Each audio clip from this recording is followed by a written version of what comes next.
of schools have tomorrow off, so they moved their games up to tonight. Matt had a pretty busy Thursday one. Yeah, Alyssa, it felt like a Friday. Then I realized that, nope, it's Thursday and a lot of football was played tonight. But before we get to the games, let's do some shout outs for some local guys who got some big time recognition. The Mississippi-Alabama All-Star roster is out. The who's who, the top talent, the cream of the crop of Mississippi plays in this game, and Northeast Mississippi is very well represented. Corinth linebacker Chris Rogers, Itawamba athlete and all-around good guy Isaac Smith. Tupelo behemoth Zay Alexander highlight the list of studs playing in this game. Big Louisville, shout out to Big Louisville. They are sending two dudes to the game, Gabriel Moore and Christavius Savior. Oxford has three. Mac Howard, Alex Sanford, and Malachi Pegwis got the nod, and the team is coached by Oxford head coach Chris Cutcliffe. Can't forget Starkville, Najadis Holloway. This is the big hit. Oh, one of my favorite hits of the year. He made the team.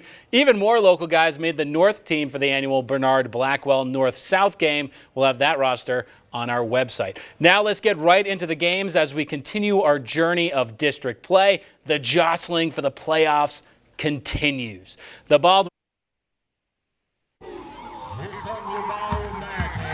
There's Baldwin enjoying a nice Thursday evening, and it was a great Thursday for that man, Jamari Marshall. He found Johnny Harper. And Harper making some moves, made some people miss, and he's off to the races down the sideline. He gone. Touchdown. Baldwin to go up 6-0, but they missed the PAT. That's okay, though. Next drive for Myrtle, and whoopsies. That ball is over the quarterback's head and recovered by Braylon Pippin, setting the Bearcats up in great field position. And then the next drive, here's Jamari Marshall back to pass, looking, found nobody, and he's got some wheels too, folks. Took it in for a touchdown. There were a lot of those in this game, a lot of touchdowns, a lot of good defense, all around domination by the Bearcats. They go on to win 74-6. Let's stay in 2A. Let's go over to East Union. The Urchins hosted Walnut, and this game started with some serious fireworks. No, I'm not talking about the good sportsmanship. I'm not talking about the slow trot. I'm talking about the opening kickoff of the game. Urchins went onside kick, and it is bobbled and recovered by East Union's Jordan Mears. So the Urchins, they wanted the momentum quickly, and they got it. Luke Myvie, he rushed in for a short touchdown later on that first drive to put East Union up 7-0. After the Urchin defense stopped Walnut, here's Rhett Johnson. He keeps the ball on the fake, going to his right or to his left, and he found some room. And man, he's fast. He's real fast, leaving everyone in the dust. 75 yards for the score, 14-0 Urchins. And Rhett Johnson, he was not done, and neither was Luke McVeigh. Scoring from afar in this game, East Union was. There's Johnson to McVeigh. 70 yards for the score. East Union, big win. They take down Walnut 47-20. On TCPS tonight, and it was homecoming tonight in Okolona, and there is your Okolona homecoming queen. So precious, so nice. In the third quarter, 6-0 Okolona in front. TCPS punted. Antonio Hunter fielded it on a hop and then hopped on his horse, evading tacklers maybe one block away from taking it to the house, got inside the 30. However, penalties would derail the Chieftain drive. TCPS with the ball now. Brewer Bailey on the option, decided to keep it, got the first down and the foul. You can't hit the kid out of bounds, young man.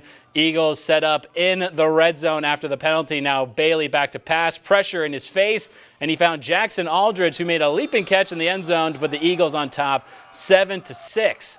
Extra points, the differentiator in this one. TCPS has a money kicker, Stuart Long, and he was the X factor tonight.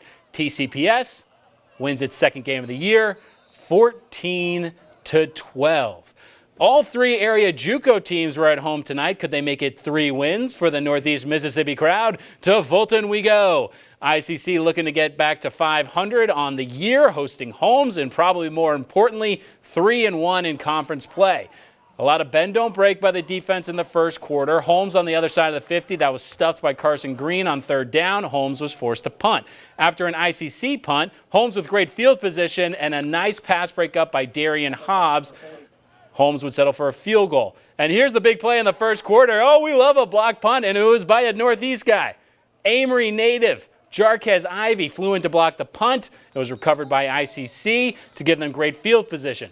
Later in the drive, they got inside the 5 but couldn't capitalize on the field goal. Snap was bobbled by Carson Green.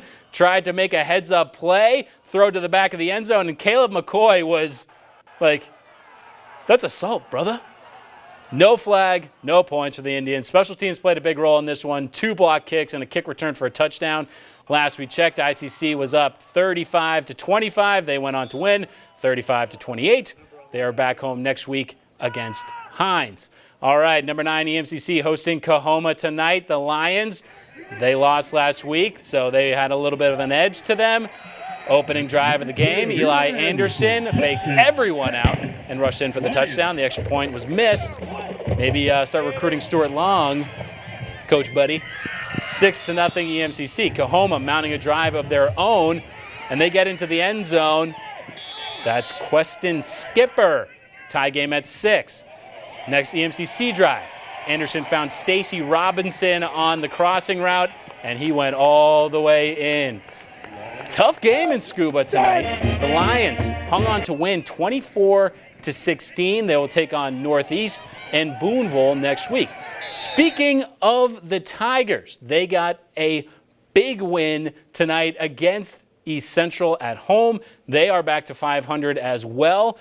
3-3 on the season. Now that's what I call a Thursday night. So much action all around the area, and guess what? We get to do it all over again for Friday Night Fever.